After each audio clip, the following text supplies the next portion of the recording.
శివలింగం అంటే కింద పానవట్టం అంతా అమ్మవారు, లింగం ఈశ్వరుడు.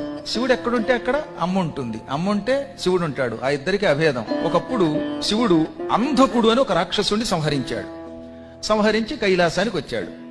రాగానే మొత్తం అక్కడున్న ప్రమథ గణాలు, అమ్మవారి దగ్గర ఉన్న మాలిని వంటి గణాలు అందరూ కూడా శివుడికి మంగళహారతి పలికారు.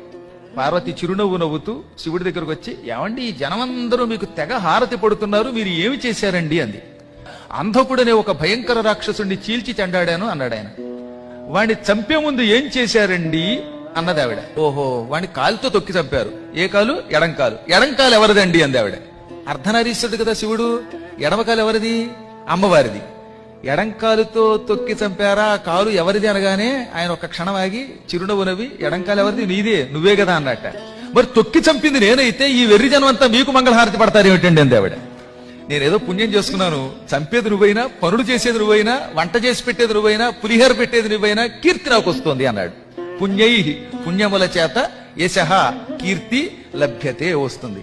ఎప్పుడో పుణ్యం చేసుకోబట్టి ఒక గొప్ప ఆవిడ పక్కన చేరితే ఆవిడ వల్ల ఆయనకి కీర్తి వస్తుంది అనమాట. కాబట్టి పక్కనున్న కీర్తి అంతా అమ్మవారిది.